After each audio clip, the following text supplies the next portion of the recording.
भाजपा सरकार में भी खनन माफिया हावी।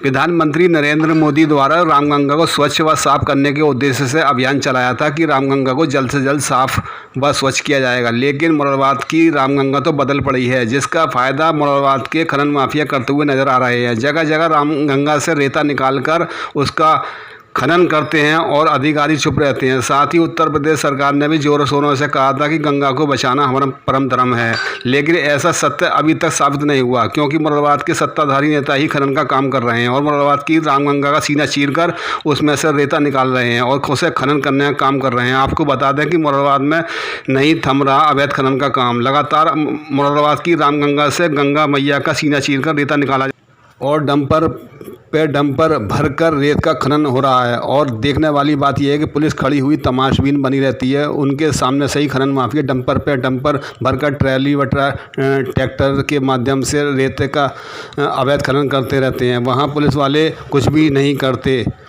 ये तो वही बात हुई सैया भाई कोतवाल, तो डर किस बात का। जी हाँ, आपको बता दें कि मुरादाबाद में बीते कुछ दिनों पहले ही किसान ने 2 बैलगाड़ी मिट्टी अपनी गाय के नीचे बिछा दी थी, जिसको लेकर थाना मुंडा पांडे के क्षेत्र के रौंडा झोड़ा चौकी इंचार्ज ने किसान के ऊपर अवैध खनन का आरोप लगाते हुए 10,000 रुपये की मांग की थी।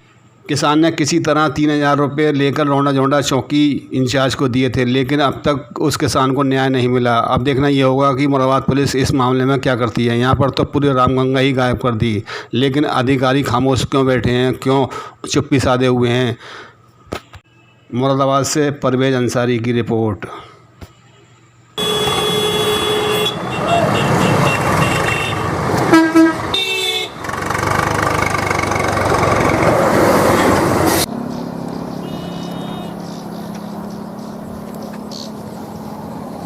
ये उधर से चले, बढ़िया काम कर रहा है। इधर से उधर से कहाँ से वहाँ जाना तो खतरनाक हो जाएगा उनके पास, वहाँ जाना खतरनाक हो जाएगा। बहुत बढ़िया बन गया था।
चिंता मत करो।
किनारे लगातार जो खनन की बात चल रही है, क्या है ये पूरा मामला? देखिए, मेरा क्योंकि मैं माँ संत रामदास माँ गंगा प्रदूषण मुक्ति समिति से हूँ और लगभग 20 साल से माँ गंगा को एवरेल धारा निर्मल धारा में प्रवाहित करने के लिए संघर्षरत हूँ।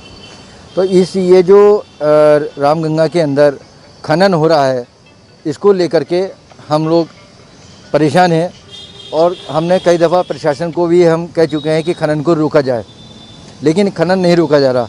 अभी एक हफ्ते से लगातार मैं देख रहा हूँ कि वहाँ पर जेसीबी मशीन पोकलैंड से तमाम खनन किया जा रहा है और डंपर ट्रक और ट्रैक्टर द्वारा ये खनन हो रहा है, जो कि खुद शहर के अनेक क्षेत्रों में डाला जा रहा है। अच्छा, जो लगातार प्रशासन है क्या कर रहा है? प्रशासन इसमें कुछ नहीं कर रहा। हमने प्रशासन कई दफ़ा शिकायत कर चुके हैं, लेकिन इसमें कुछ कार्रवाई नहीं हो रही है। क्या मानते हैं कि आखिरकार किनकी शायद इसमें कहीं ना कहीं क्योंकि जब हमारे मुरादाबाद के प्रशासन और जनप्रतिनिधि दोनों ही इस ओर ध्यान नहीं दे रहे हैं और गंगा की तरफ बिल्कुल भी इस तरफ ध्यान नहीं दिया जा रहा है, इसमें कहीं ना कहीं जनप्रतिनिधि भी इस ओर ध्यान नहीं दे रहे हैं। हम जनप्रतिनिधि से शिकायत कर चुके हैं, लेकिन जनप्रतिनिधि भी इस ओर नहीं आ रहे हैं। क्या कहें, इनका भी हाथ है? देखिए, मैं इसमें कह नहीं सकता कौन क्या है कि कहीं ना कहीं अगर यह है तो हर जगह जनप्रतिनिधि का शय तो होता ही है। इसमें कहने का जनप्रतिनिधि का शय तो है ही। क्या कहा जाए कि जब लगातार खनन की बात की जा रही है, भाजपा नहीं करना चाहती, तो उसके बाद भी हो रहा है, तो इसमें कहीं ना कहीं देखिए, इसमें कहीं ना कहीं शासन प्रशासन और जनप्रतिनिधियों का कहीं ना कहीं सहयोग है। क्या इसकी कोई समय सीमा निश्चित है जब खनन होता है या नहीं, इसकी कोई समस्या क्योंकि मैंने एसडीएम साहब से मांगा था कि इसकी क्या वो है, क्या इसकी प्रोग्रेस है, वो आज तक इन्होंने नहीं दिया है। और मैंने इसको ले जा करके हाई कोर्ट में एक अपील डाली है, जिसका निर्णय बहुत जल्दी आने वाला है। और मैंने एक आरटीआई डाली है कि कहाँ कहाँ से खनन हो रहा है। आप कहते हैं पट्टे हुए हैं, पट्टे कहाँ के हुए हैं, किस आधार पर हुए हैं, कितना खनन कर सकते हैं, इसकी पूरी नियमावली में दिखाई जाए ताकि किस आधार पर खनन कर रहे हैं। तो वो अभी तक एसडीएम ने मुझे नहीं दी है। अच्छा, क्या पुलिस के द्वारा कोई रोक टोक है या नहीं? ना, पुलिस के द्वारा कोई रोक टोक नहीं है किसी तरह जी, नहीं। तो क्या मानते हैं बाबा जी कि खुले धड़ाके के साथ दिन में क्या ना खनन हो रही है? इसको मैंने क्या कहा, इसका कहीं ना कहीं हर जगह हर एक का एक दूसरे का सहयोग है। किस किस का सहयोग हो? इधर प्रशासन का भी है, जनप्रतिनिधियों का भी है, क्योंकि जब तक हमारे आका ही जो हमारे जनप्रतिनिधि हैं, वो जनप्रतिनिधि ही इसमें कहीं ना कहीं लिप्त होंगे, तभी तो वो आगे नहीं आ रहे।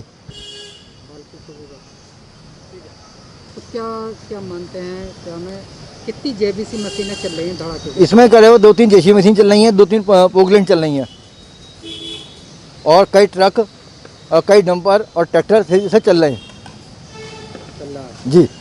और लगातार निरंतर 24 घंटे लगातार खनन हो रहा है। तो क्या मानते हैं गंगा को कितना नुकसान होगा? इससे गंगा को बहुत ज़्यादा नुकसान है। इससे गंगा को बहुत ज़्यादा नुकसान है कि गंगा अपना अस्तित्व खोती जा रही है।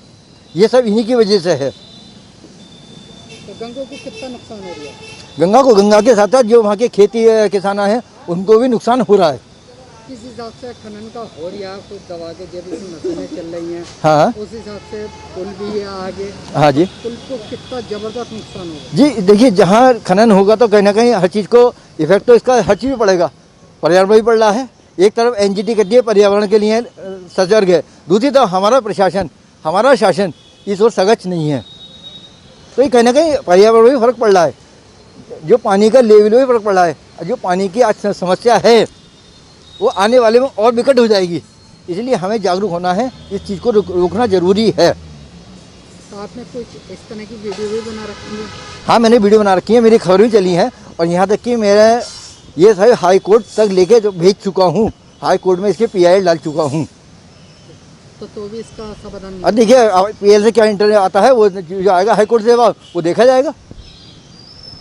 पुलिस की तरफ से कोई सहयोग ना, कोई कहीं से सही नहीं है। तो क्या मानते हैं पुलिस बिकाऊ है? नहीं, ये तो मैं नहीं कर सकता जब मैंने देखा नहीं। मैं कैसे कह दूँ पुलिस बिकाऊ है नहीं है? पॉइंट नहीं रही तो बाबू उस हिसाब से नहीं, देखिए, किसी को कुछ कहना जब तक उसके सबूत ना हो, मैं कैसे कहा जा सकता।